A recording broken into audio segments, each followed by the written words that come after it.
देते हैं कृष्ण जन्म की बहुत बहुत शुभकामनाएं देते हैं और उसके साथ ही मस्तक पर दस्तक देने की शुरुआत करते हैं क्योंकि जब बात कृष्ण की होगी तो बात तो मन की होगी ही होगी और मस्तक पे दस्तक देने के लिए कृष्ण ने शुरू से ही जोर लगाया। तो मस्तक देने पर दस्तक देने के लिए हमेशा की तरह मैं नरेंद्र पांडे और डॉक्टर अनिल गुप्ता जी आपके समक्ष प्रस्तुत हो चुके हैं। तो डॉक्टर गुप्ता जी आपको बहुत बहुत स्वागत अभिनंदन एक बार फिर से, और कृष्ण जन्माष्टमी की आपको बहुत बहुत शुभकामनाएं देते हैं गुड स्वागत। मॉर्निंग, लवली मॉर्निंग, सुप्रभात और जन्माष्टमी की हार्दिक शुभकामनाएं। डॉक्टर साहब, बात कृष्ण जन्माष्टमी की हो तो कृष्ण के कैरेक्टर की बात क्यों ना करें। तो कृष्ण के बारे में अगर हम बात करने जाएं तो मस्तक पर दस्तक देने की आवश्यकता क्यों पड़ रही है, इस पे भी एक बार हमारे जो व्यूवर्स हैं और दर्शक हैं उन्हें याद दिलाना जरूरी है। क्योंकि मस्तक के अंदर में होता है हमारा मन, और हमारा ब्रेन माइंड और दिमाग दोनों यहीं पे मौजूद होते हैं। और अक्सर हम इन चीजों को लेकर के कोसते भी रहते हैं, कभी अपने आप को, कभी भगवान को और अभी किस्मत को लेकर के कि मुझे ये मिला नहीं या मुझे वो मिला नहीं, मेरे साथ इतने दुख क्यों हैं, मेरे ही जीवन में दुखों के पहाड़ क्यों गिरते हैं, मेरा राह कटरीला पथरीला क्यों है, मेरे ही मार्ग में हमेशा कांटाएं क्यों आती हैं, दुविधाएं क्यों आती हैं। ये तमाम चीजों को लेकर के दोस्तों, तो कल जन्माष्टमी आपने मनाई होगी और याद भी आ गया होगा कि भगवान कृष्ण का जन्म कहाँ हुआ था। तो आप तो उनसे अच्छे हैं ना। ये आपका जन्म तो बढ़िया घर पे हुआ या किसी अच्छे नर्सिंग होम में हुआ होगा जहां पे आपका केयर करने वाले बहुत से लोग हुए होंगे। जरा कृष्ण की जन्म को याद करिए, कितनी अंधेरी काल कोठरी में हुआ था, जेल के कैद में बंद, जंजीरों में उनके माता पिता बंद थे, कैसे उनको भीगती बरसात में एक स्थान से दूसरे स्थान शिफ्ट कर दिया गया। ऐसा कौन सा भागा होगा जन्म लेते ही उसके माता पिता से उसे दूर कर दिया जाए। तो आपका जीवन तो कृष्ण से कहीं अच्छा है। आगे अगर बढ़ जाए तो आप देखिए कि बचपन में आपको कितने सुखमानों से पाला गया, आपके माता पिता ने आपको कैसे रखा, आपके अड़ोसी पड़ोसी दादा सब थे। कृष्ण के जीवन में देखिए हर पल मौत खड़ी थी, बचपन से लेकर के दूध के दांत नहीं उठे थे तब से उनको मारने की क्या क्या योजनाएं नहीं हुई। कृष्ण सिखलाते हैं कि हर समस्या के साथ आपको कैसे आगे बढ़ना है। भगवान कृष्ण ने आपको जीवन के मार्ग में यह भी दिया कि आप से अगर कोई काम नहीं हो रहा है तो व्यर्थ में वहां पे माथा मत फोड़िए, इंतजार करिए सही परिस्थिति आने का, क्योंकि ईश्वर ने सबके लिए एक वक्त निर्धारित किया हुआ है। और भगवान की महाभारत और भगवत गीता को अगर आप पढ़ते हैं और भागवत वचनों को सुनते हैं तो आपको याद होगा कि मथुरा छोड़ करके कृष्ण को जाना पड़ा और उन्होंने एक अलग नगरी जाकर के बसाई। क्यों छोड़ना पड़ा? क्योंकि जरासंध उन्हें बार बार परेशान कर रहा था और वो जरासंध से उनकी सेनाएं जीत नहीं पा रही थी। तो अपने लोगों के हित के लिए उन्होंने प्यारा मथुरा और प्यारी राधिका को छोड़ दिया साहब, रण छोड़ कहला गए। तो फिर आप समस्याओं से क्यों डरते हो भाई? इंतजार करिए, इंतजार करिए पांडवों का जो सद्गुणी थे, जिनके अंदर में रजोगुण था, जो तपस्वी थे, जो त्याग जानते थे, तब तक उनका इंतजार किया जब तक कि वो बड़े नहीं हो गए। और फिर एक दिन ऐसा आया कि उन्हें लेकर के मत वो मगध पहुंचते हैं और जरासंध की हत्या भीम के द्वारा करवाते हैं, जरासंध का मौत होती है। इतना इंतजार, इतना पेशेंस, ये केवल कृष्ण ही सिखला सकते हैं। महाभारत के युद्ध में जब धनुर्धर अर्जुन थक जाते हैं, डिप्रेशन पे आ जाते हैं, तो उस समय कृष्ण ही उनके मोटिवेटर बन के सामने आते हैं, उन्हें मोटिवेट करते हैं कि तेरा काम क्या है, तू यहाँ युद्ध के मैदान में खड़ा है, तुझे तो युद्ध ही करना चाहिए। और कृष्ण अपने कर्तव्य के पथ से जो विमुख हो गया था, अपने कर्तव्यों की ओर अग्रसर होते हैं और महाभारत में युद्ध को जीतकर पुनः सतो गुण की, तामसिक गुणों से हटा करके सतो गुण का राज्य कायम करते हैं। यह आप सबको पता है, सबको जानकारी है। मस्तक पर दस्तक देने का हमारा उद्देश्य केवल यही है कि हम आपको पल पल याद दिलाते चले जाएं। तो कृष्ण की भक्ति में डूबिए, लेकिन कृष्ण के कुछ गुणों को समझिए। सबसे बड़े मनोवैज्ञानिक हैं श्री कृष्ण और सबसे बड़े योगी हैं श्री कृष्ण। आज मन के ऊपर बात करेंगे तो मस्तक पर दस्तक देंगे, डॉक्टर अनिल के साथ भगवान श्री कृष्ण की बातें करेंगे। क्योंकि आज का जो हमने जो विषय भी आपके पास दिया, वह विषय भी यही दिया था कि मस्तक पर दस्तक, और श्री कृष्ण की लीलाओं से समझेंगे मन का विज्ञान। डॉक्टर अनिल जी, आपका बहुत बहुत अभिनंदन एक बार मैं पुनः करता हूं श्री कृष्ण के मनोविज्ञान को आधुनिकता के साथ समझने के लिए। बहुत सही कही बातें आपने, जितनी भी बातें कही। श्री कृष्ण के जीवन को अगर हम किसी भी स्टेज में देखें तो आज के परिप्रेक्ष्य में भी बहुत कुछ सीखने को मिलता है। श्री कृष्ण एक युग पुरुष भी हैं, एक योगी भी हैं, एक मेंटर भी हैं, एक सखा भी हैं, एक भगवान का रूप भी उन्हें दिखाया गया है। बहुत सारे रूपों में उनकी जो कथा है वो वर्णित है। एक पुत्र के रूप में, एक सखा के रूप में, एक भाई के रूप में, एक मेंटर के रूप में, एक गाइड के रूप में, एक सारथी के रूप में। तो उस समय की जो ये बातें हैं, उस काल की जो बातें हैं, क्या आज के समय में इनकी जरूरत है? पहला प्रश्न तो ये है पांडे जी। क्योंकि आज के समय में हम बहुत फास्ट चल रहे हैं। हम कह रहे हैं कि साइंस और टेक्नोलॉजी का जमाना है, जहां दुनिया चांद पर पहुंच चुकी है। तो कुछ लोग कहते हैं कि इन बातों की क्या जरूरत। लेकिन अगर हम वेस्टर्न फिलॉसफी को ही देखें, वेस्टर्न वर्ल्ड को ही देखें, जहां साइंस और टेक्नोलॉजी हमसे कहीं ज्यादा इजाद है, उन्होंने खुद कहा गीता आज के समय में भी सबसे बड़ा शास्त्र है, जो जीवन को प्रैक्टिकल वे में जीने की एक डायरेक्शन देता है। उन्होंने माना, हम तो मान ही रहे हैं। हम कह रहे हैं उन्होंने माना, जो साइंस और टेक्नोलॉजी में हमसे कहीं गुना आगे हैं। क्योंकि विज्ञान और आध्यात्म ये दोनों एक ही सिक्के के दो पहलू हैं। दोनों को जोड़ के चलेंगे तो सिक्का कंप्लीट होगा। लेकिन अगर हम दोनों को सेपरेट कर देंगे तो सिक्के की कोई वैल्यू नहीं रहेगी। आधा सिक्का, एक तरफ का खोटा सिक्का नहीं चलेगा। तो हमें यह समझना होगा, जैसे जैसे विज्ञान तरक्की करेगा, वैसे वैसे अध्यात्म को भी उन्नति करनी होगी, और ये दोनों के बीच में बैलेंस रखना होगा। आइंस्टीन ने कहा था E is equal to mc²। Quantum physicist ने ये इक्वेशन दी थी। मैं इस इक्वेशन को नए तरीके से कहता हूं। उन्होंने कहा था E is equal to mc², यानी अगर किसी मास को, किसी ऑब्जेक्ट को c² स्पीड ऑफ लाइट के स्क्वायर रूट से मूव करवा दिया जाए तो वो एनर्जी में कन्वर्ट हो जाएगा। ऐसा कहा जाता है mass and energy are interconvertible. Matter को एनर्जी में कन्वर्ट किया जा सकता है, एनर्जी को मैटर में। तो उन्होंने ये इक्वेशन दिया था E is equal to mc²। लेकिन आज के परिप्रेक्ष्य में हम इसको दूसरे तरीके से समझते हैं। E for equilibrium, E is equal to m equal to c²। m for materialism, c for consciousness. यानी अगर इक्विलिब्रियम मेंटेन करना है तो जितना मैटर हम प्रोड्यूस कर रहे हैं, जितना मेटेलिस्टिक दुनिया में जी रहे हैं, उसका स्क्वायर रूट कॉन्शियसनेस को राइज करना होगा। और हो क्या रहा है, अभी मेटेलिस्टिक चीजें बहुत हाई स्पीड से ग्रो कर रही हैं और कॉन्शियसनेस बहुत डाउन चली गई है। ऐसे में इन इक्विलिब्रियम हो जाएगा, और जब जब बैलेंस खत्म होगा फिर सृष्टि में विनाश आएगा। उस चीज को वापस बैलेंस करने के लिए भी, जैसा कि हम देख ही रहे हैं, प्राकृतिक आपदाएं आ रही हैं, लड़ाई झगड़े युद्ध कहीं ना कहीं बढ़ते जा रहे हैं। Intolerance, stress, anxiety, depression, disease की भरमार हो चुकी है। ये सब दिखा रहा है कि हम बैलेंस नहीं बना पा रहे हैं। बैलेंस सभी लेवल पे डिस्टर्ब हो चुका है, पर्सनल लेवल पे, प्रोफेशनल लेवल पे, वर्क लाइफ बैलेंस भी डिस्टर्ब हो चुका है, और प्रकृति के साथ भी बैलेंस डिस्टर्ब हो चुका है। फिर से जरूरत है हमें इन पुरानी चीजों को नए तरीके से लाने की।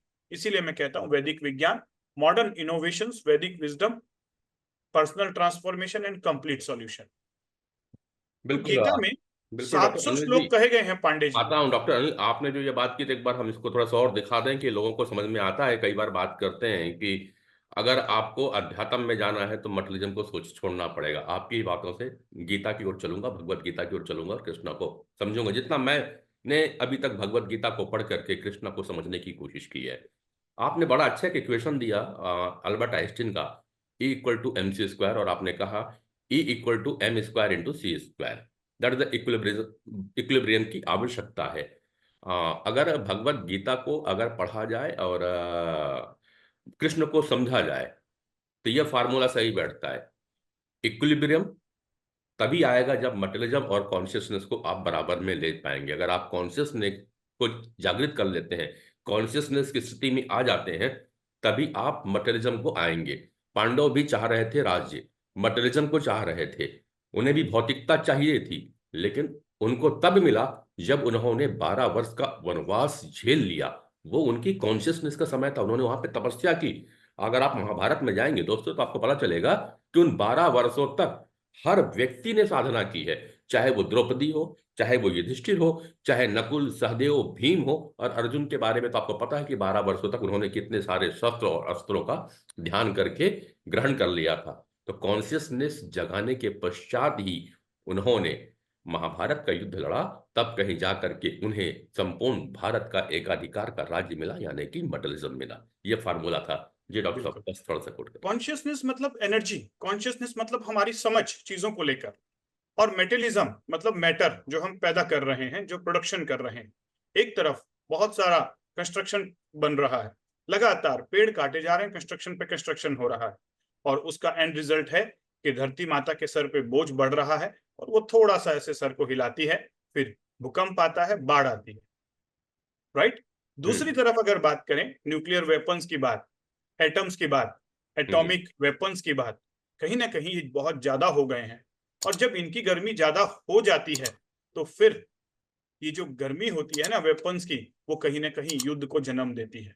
हम्म। जैसे हम दिवाली पे भी देखते हैं ना, पांडे जी, जी। एक बच्चा जिस बहुत सारे अगर बम पटाखे खरीद के लेकर आ गया, और हम्म। उसके बाद आप उसको बोल रहे हैं कि बैठ के पूजा करिए, ध्यान करिए, चलो हम लक्ष्मी जी की पूजा करते हैं, लेकिन उसका ध्यान कहाँ लगा रहता है? पटाखे हम्म। जलाने की तरफ। और जब बिल्कुल। तक उसे शांति नहीं पड़ती, जब तक उसके सारे पटाखे खत्म नहीं हम्म। हो जाते। सेम टू हम्म। सेम, जिस कंट्री के पास न्यूक्लियर वेपन बहुत ज्यादा अधिक मात्रा में हो जाएंगे, बैलेंस से ज्यादा हो जाएंगे, वो तब तक नहीं मानेगा जब तक उसकी गर्मी खत्म नहीं खत्म नहीं होगी। हो और जाएगी। हम देख ही रहे हैं हम्म। पूरे विश्व में जो युद्ध का जो माहौल बना हुआ है, हम्म। वेपन्स का जो दुरुपयोग हो रहा है, ये कहीं ना कहीं हमारे फिर वापस बैक टू बेसिक वैदिक विज्ञान। मोदी जी ने खुद कहा था कि मैं उस देश से आया हूं जहां युद्ध की नहीं बुद्ध की बात होती है, और बुद्ध ने हम्म। हमें यही समझाया कि मैटर के साथ साथ कॉन्शियसनेस को राइज करना जरूरी है। आदिकाल में भी अस्त्र शस्त्र उन्हीं व्यक्ति को दिए जाते थे जिसके पास समझ होती थी, उसका जो दुरुपयोग नहीं करेगा। तो ये हम्म। वापस से समझने की जरूरत है। कई बार ये मुद्दा आता है कि हम जो बातें कर रहे हैं वैदिक विज्ञान की, ये आज के समय में निरर्थक हो जाती है। कहाँ आप बातें कर रहे हैं अनिल सर इस प्रकार की? मैं कहता हूं कि नहीं, आज के समय में ही इनकी सबसे ज्यादा जरूरत है। और कृष्ण भगवान ने मेटलिस्टिक वर्ल्ड के बारे में भी बहुत सारी बातें कही। जब अर्जुन कॉन्शियसनेस की बात कर रहे थे, पांडे जी आपका ध्यान दिलाना चाहूंगा जी। कि श्री कृष्ण भगवान ने भी मेटलिज्म को छोड़ने की बात नहीं कही।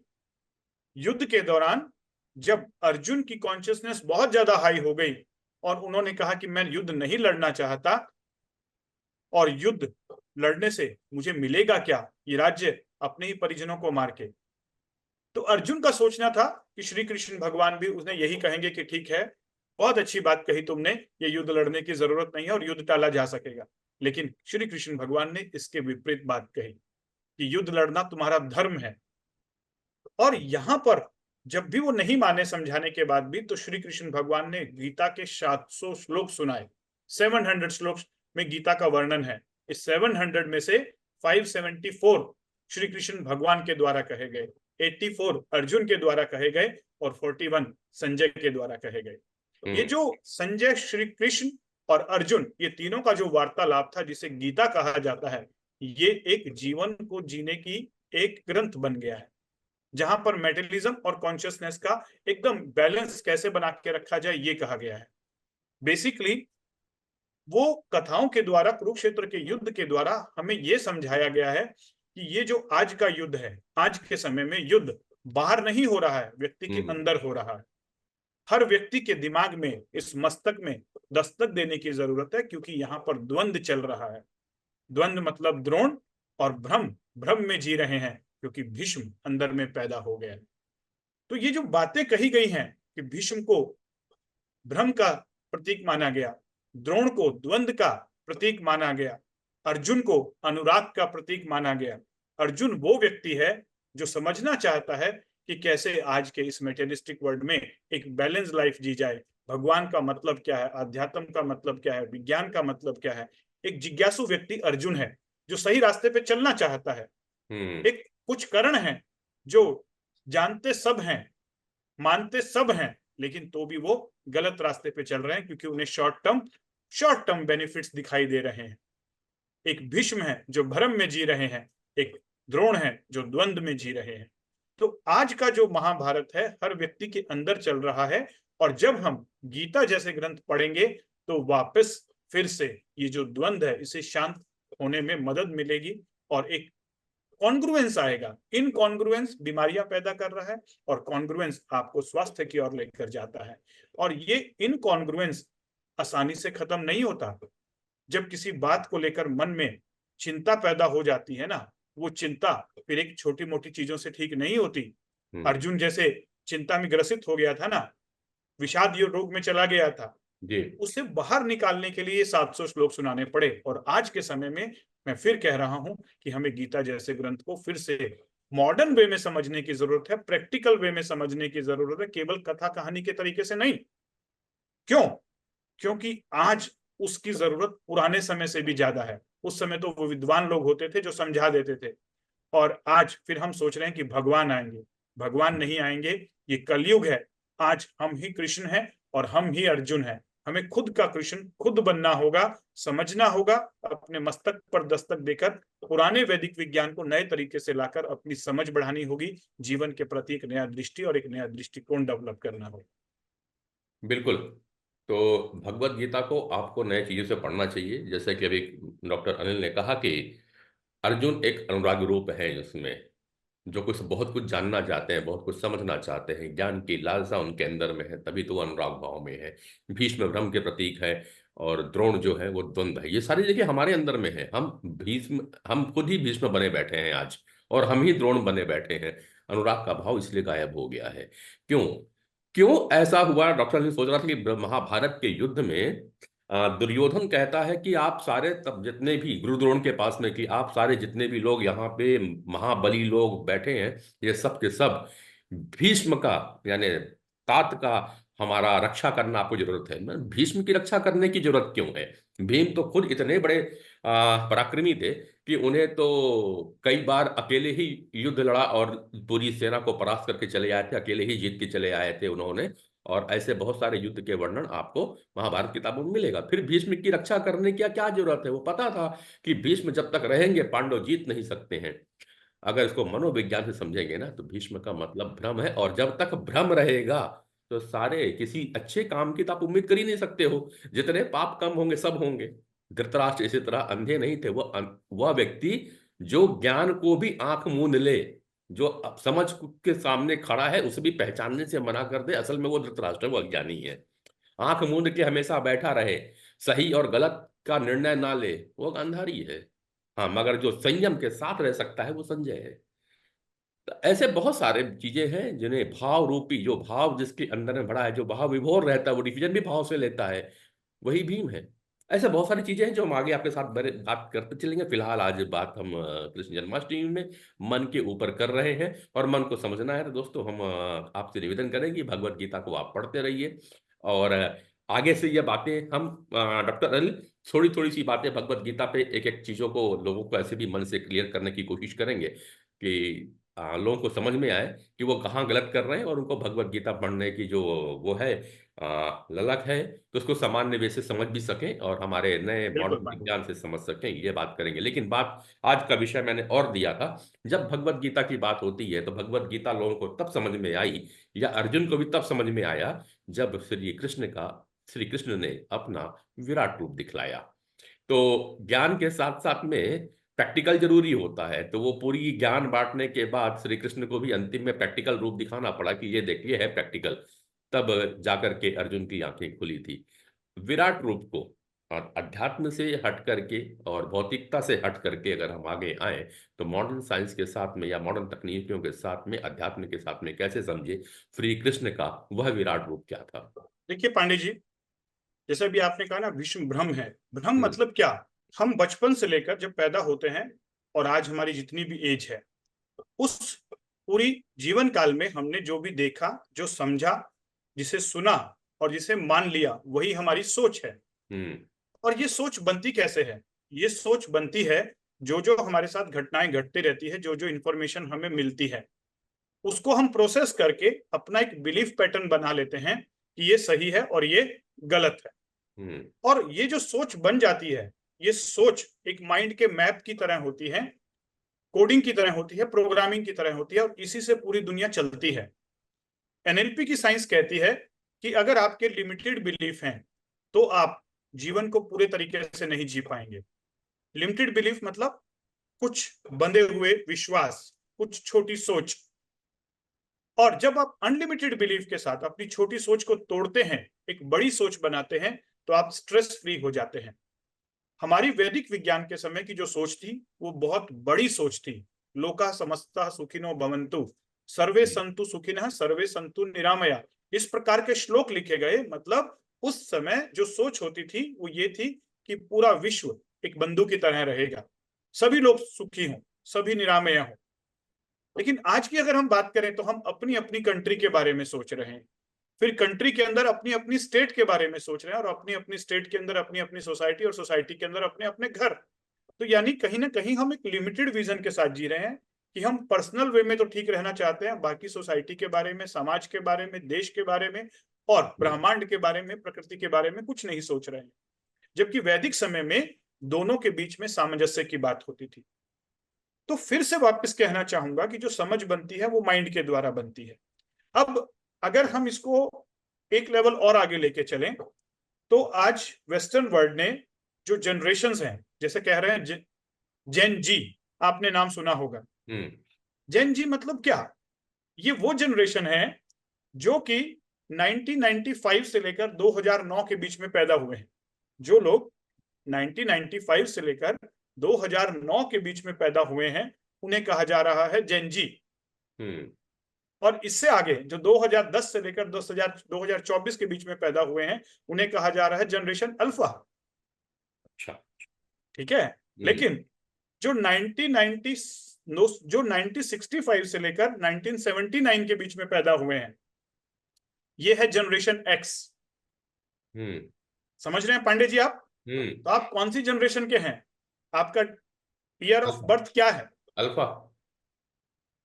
नहीं, अल्फा नहीं, 71। 71। अल्फा। 71 का मतलब है आप जनरेशन एक्स से बिलोंग करते हैं। एक्स में आ गए क्या? X, X Y Z. Okay. X मतलब 65 से लेकर 79 तक, फिर वाई का मतलब है 1980 से लेकर 1994, और जेड का मतलब है 1995 से लेकर 2009। अब ये जो समझ, ये जो जनरेशन का गैप कैसे समझा? बोलते हैं generation gap, X Y Z हैं हम। तो एक्स वो जनरेशन है जिसने अपने दादा दादी से कहानियां सुनी, नाना नानी से कहानियां सुनी, और रामलीला भी देखी और गीता भी पढ़ी, गीता के बारे में सुना, त्योहार मनाए। वाई जनरेशन वो है जो थोड़ा सा आगे चली गई। हाँ, उसने कुछ चीजें नहीं देखी, वो इंटरनेट के समय में पैदा हुई। लेकिन जेड जनरेशन वो है, जेन जी जो है, उन्होंने ना तो ये रामलीला देखी है, ना उन्हें नाना नानी की कहानियां नसीब हुई हैं। उनकी पेरेंटिंग इस मोबाइल के थ्रू हो रही है। टेक्नोलॉजी में बहुत स्मार्ट हैं, एडवांस है, किसी भी काम को हमसे कई गुना ज्यादा फास्ट करने की क्षमता रखते हैं। कोई भी आप एक उनको पजल दीजिए, कोई लॉजिक दीजिए, कोई भी कंप्यूटर का प्रोग्राम दीजिए, फटाफट सॉल्व कर देंगे। लेकिन जो जीवन के प्रति एक्सपीरियंसेस था, जो स्ट्रेस बियरिंग कैपेसिटी है, वो उनकी थोड़ी कम है। संघर्ष, जुझारूपन और पेशेंस इनमें थोड़ा कम है। जैन जी के बारे में आप बहुत कुछ समझिएगा। मैं ये कहना चाह रहा हूं कि जनरेशन एक्स ऐसी जनरेशन है जो ऐसे समय से आई है जहां ना इंटरनेट होता था, ना फोन होते थे। वो छोटा फोन घर में होता था, पड़ोसी के घर में जाके फोन रिसीव करते थे, और कहीं जा रहे होते थे तो ट्रेन से 3 दिनों में 4 दिनों में पहुंचते थे, और 4 दिनों में पहुंचने के बाद घर में पड़ोसी के फोन पे फोन करके बताते थे कि पापा को बुला देना, और एसटीडी कॉल बुक करके रखते थे। लेकिन आज वही जनरेशन एक्स आज ट्विटर पर भी है, फेसबुक पर भी है, इंस्टा पर भी है, जूम पर आज हम ऐसे मीटिंग्स भी ले रहे हैं। यानी हमने पूरा ट्रांजिशन देखा है। तो ये सारी बातें, हमारी प्रोग्रामिंग अलग अलग लेवल की हुई, नाना नानी से भी हुई और मोबाइल से भी हुई। तो जो माइंड की प्रोग्रामिंग होती है, सोच होती है, वो कैसे बनती है? जो हमारे आसपास का एनवायरनमेंट होता है। हम्म। और जैसे जैसे साइंस और टेक्नोलॉजी बढ़ते जा रहा है, आज हम देखें इंफॉर्मेशन और टेक्नोलॉजी दोनों एक्सेस में है, ओवरलोडेड है। 21st century is the century of information and technology, but both are overloaded. Hmm. Excess of information making us crazy and right, excess of technology making us lazy. ये बात कोई बिल्कुल गलत नहीं है। देखिए, इंफॉर्मेशन किसी भी चीज को लेके आप जब स्क्रॉल करते हैं गूगल पर, तो इंफॉर्मेशन की एक्सेस है, लेकिन वो हम्म। कौन सी इंफॉर्मेशन ऑथेंटिक है, सही है, किसको फॉलो करें, ये लैकिंग है। हम्म। बीमारियों से लेकर हर चीज को लेकर। जी। दूसरी तरफ टेक्नोलॉजी, टेक्नोलॉजी हमें लग्जरी लाइफ तो दे रहा है, लेकिन लाइफ के अंदर सुकून नहीं दे रहा है। हमने सोचा था इतनी सारी टेक्नोलॉजी आने के बाद हमारे पास खाली टाइम रहेगा, लेकिन हम्म। आज के डेट में किसी के पास भी 2 मिनट नहीं है। सब हरी में है और वरी में है और करी के साथ जी रहे हैं। तो मैं ये कहना चाह रहा हूं कि साइंस और टेक्नोलॉजी का विकास जरूरी है, लेकिन साथ ही साथ कॉन्शियसनेस का विकास भी जरूरी है। और बेसिक जो हमारी वैदिक विज्ञान था, उसे प्रैक्टिकल लाइफ जीने के लिए आज की डेट में इंप्लीमेंट करना होगा, अडॉप्ट करना होगा हम्म। और इसे मॉडर्न वे में लाना होगा, पुराने तरीके से नहीं।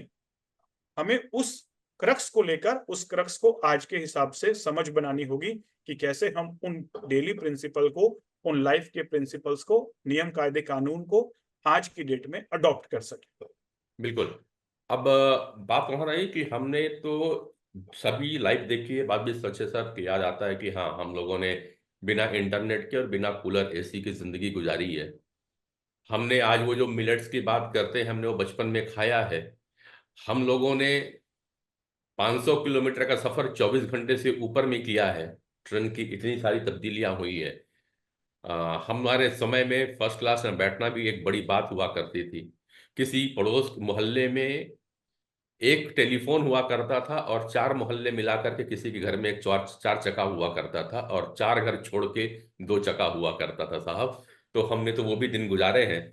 साइकिल मिल जाए पिताजी की तो इससे बड़ी खुशी का दिन कुछ नहीं हुआ करता था। हमने वो दिन भी गुजारा है कि रात को 11 बजे 12-13 की लाइन में लग करके इंतजार करते थे कि एसटीडी का रेट कम हो जाए तो हम फोन कर ले। आईएसटी तो बात ही दूर की थी।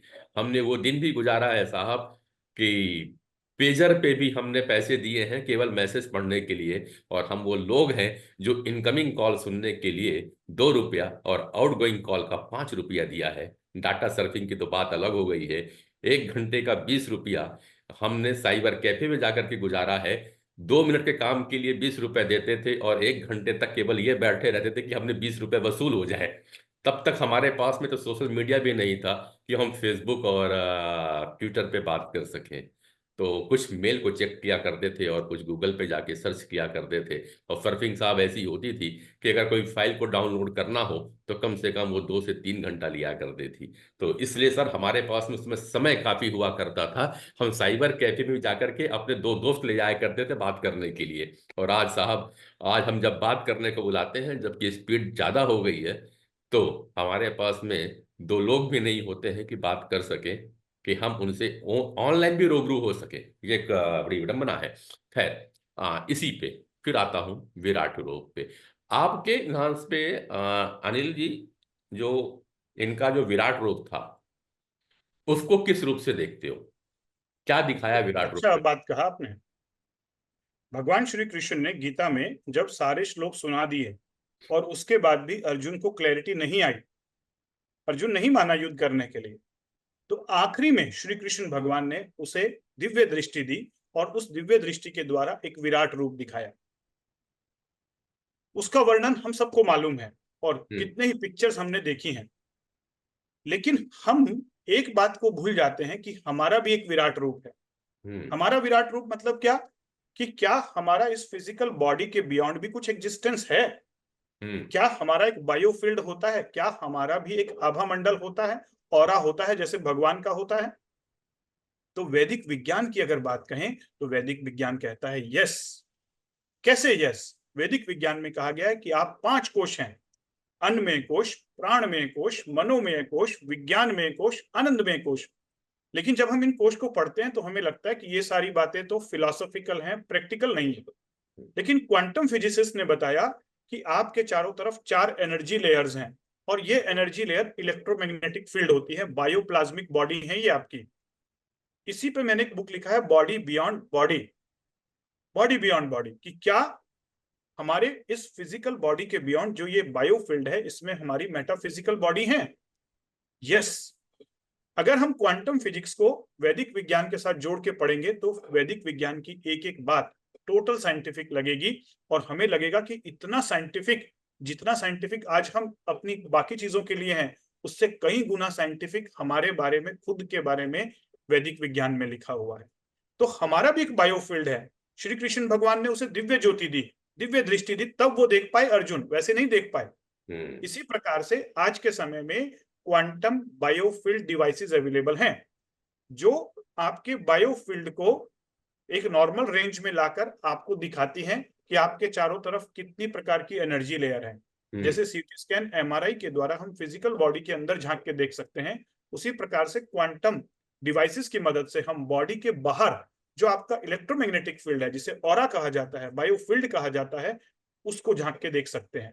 और उसमें बहुत सारी इंफॉर्मेशन है। उसकी वजह से ही फिजिकल बॉडी का होम्योस्टेसिस मेंटेन होता है कि वेलनेस में रहेगी या इलनेस में रहेगी, मेंटल हेल्थ, मेंटल क्लैरिटी में है, कंफ्यूजन में है, कौन से ऐसे थॉट प्रोसेस हैं जो आपके बायोफील्ड को अफेक्ट कर रहे हैं, कौन सी चीजें हैं जो आपके बायोफील्ड में आने से आपके बायोफील्ड की एनर्जी डिस्टर्ब हो जाती है। ह्यूमन बीइंग कहा जाता है हमें। ह्यूमन का मतलब है फिजिकल बॉडी, और बीइंग का मतलब है हमारा ऑरा, हमारा बायोफील्ड जो मेटाफिजिकल है। लेकिन हम बीइंग के बारे में अनजान हैं और केवल ह्यूमन के बारे में ही समझ रहे हैं। 80% बीइंग है, 20% ह्यूमन है। और ये ह्यूमन बीइंग टोटल अपने आप को अगर समझ ले तो बहुत सारी समस्याओं का जड़ जो यहाँ पर छुपा हुआ है उसे ठीक किया जा सकता है, समझ बढ़ाई जा सकती है। राइट। तो दोस्तों 20% हिस्सा जो है वो ह्यूमन का है और 80% बीइंग का है। कितने लोग सहमत हैं लिख डालिए कमेंट्स बॉक्स पे, और नहीं सहमत हैं और समझना चाहते हैं तो पॉजिटिव हेल्थ जोन आ जाइएगा। हर संडे हम 12 बजे से लेकर के 2 बजे तक लगभग इन्हीं बातों पे बात करते हैं। लोग को ये थ्योरेटिकल बातें होती हैं, साथ साथ में जो चाहते हैं उसका प्रैक्टिकल एस्पेक्ट भी दिखाया जाता है। गुजारिश एक और करूंगा हमेशा की तरह की, अगर आपको ये समझना है कि मेरा 80% हिस्सा वाकई है या नहीं है, क्या मेरा भी ऑरा है या नहीं, क्या मेरा ऑरा स्ट्रांग है या कमजोर हो रहा है, जो लोग ऑरा समझते हैं तो पॉजिटिव हेल्थ जोन पे आइए। वहां पे कुछ डिवाइसेस हैं जो क्वांटम बेस्ड डिवाइसेस हैं, जहां पे आप अपने ऑरा को चेक कर सकते हैं।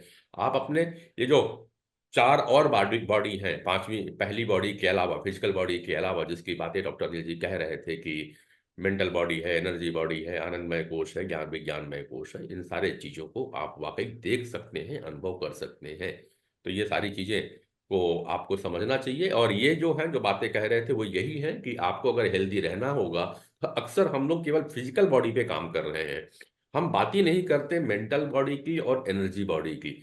और दोस्तों, सबसे ज्यादा तकलीफ अगर कहीं से हो रही है वो आपके एनर्जी बॉडी और मेंटल बॉडी से हो रही है। बरसात का मौसम है, सबके ने कुछ कुछ पौधे रोपे होंगे, किसी के यहाँ भी कुछ फल भी लगेंगे और फूल भी खिलेंगे, लेकिन कुछ पौधे में, कुछ पेड़ में अच्छे फल, अच्छे पौधे, अच्छे फूल आते हैं, लेकिन कुछ में नहीं आते हैं।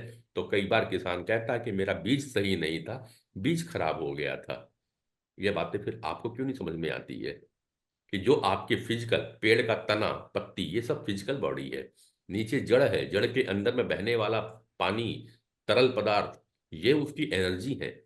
तो जब एक बीज में समझ में आता है कि बीज खराब होने से तना खराब हो गया, पेड़ खराब हो गया, तो यार आपको ये बात, और बीज दिखाई देता नहीं है, पेड़ बनने के बाद तो बिल्कुल पता नहीं चले, गड्ढा खोद डालो वो बीज का पता नहीं चलता है। तो आपको क्यों नहीं समझ में आती है कि आपके अंदर में आने वाली जितनी भी बीमारियां हैं वो कहीं ना कहीं आपके मन से उत्पन्न हो रही है और आपकी एनर्जी गड़बड़ होने से हो रही है।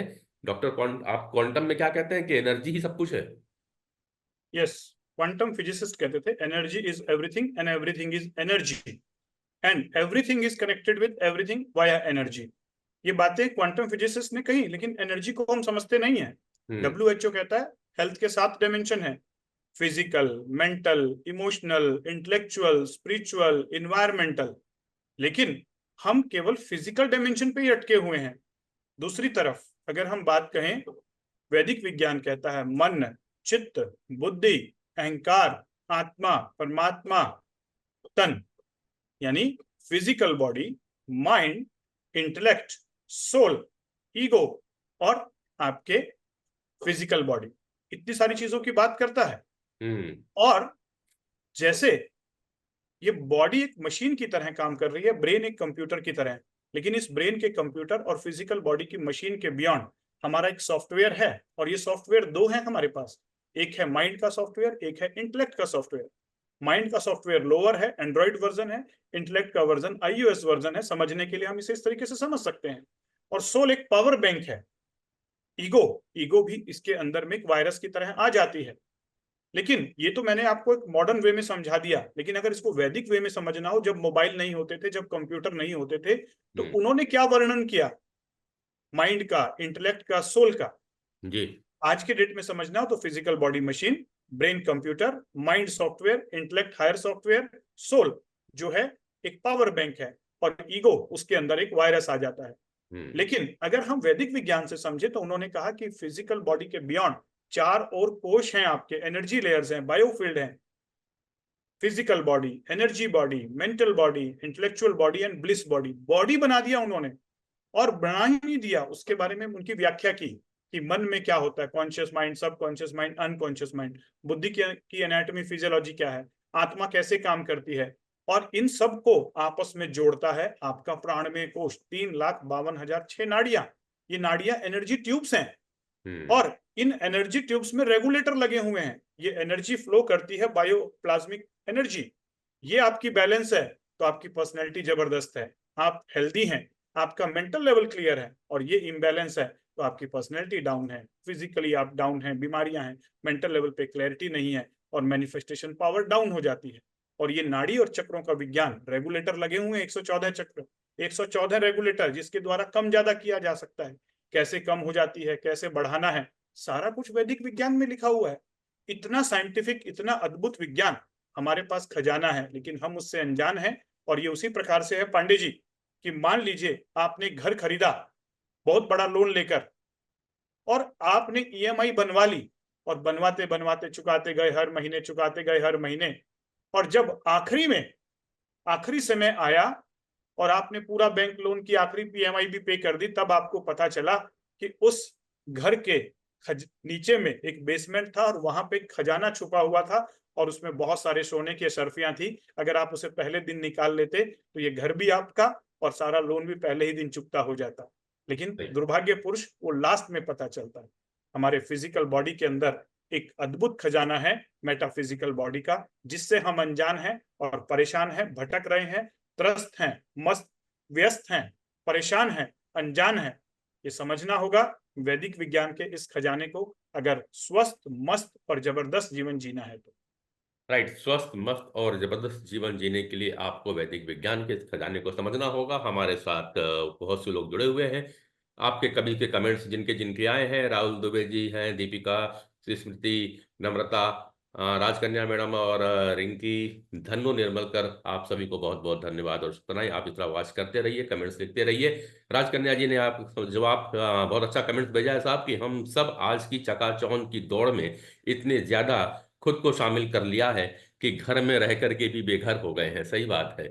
ये जो दोनों भाग से देखा जा सकता है, आप फिजिकली बोलो तो भी घर से बेघर हैं हम, घर में रह करके भी, और आध्यात्मिक रूप से भी देखो तो जो बातें अभी भगवत गीता के साथ चर्चा हो रही थी अनिल जी की और हमारी, तो उसमें भी देखिए यह आत्मा बेचारी कंफ्यूज में बैठी है कि ये घर मेरा है कि नहीं है, क्योंकि जिस घर में मुझे ईश्वर ने भेजा था वो अब तो वैसा रहा ही नहीं, क्योंकि वो तो किसी और के कहने पे, किसी और के चलायमान चल रहा है। तो दोस्तों एक आपने। बात और कहूंगा पांडे जी यहाँ पर जी। आपको रोक कर, जी।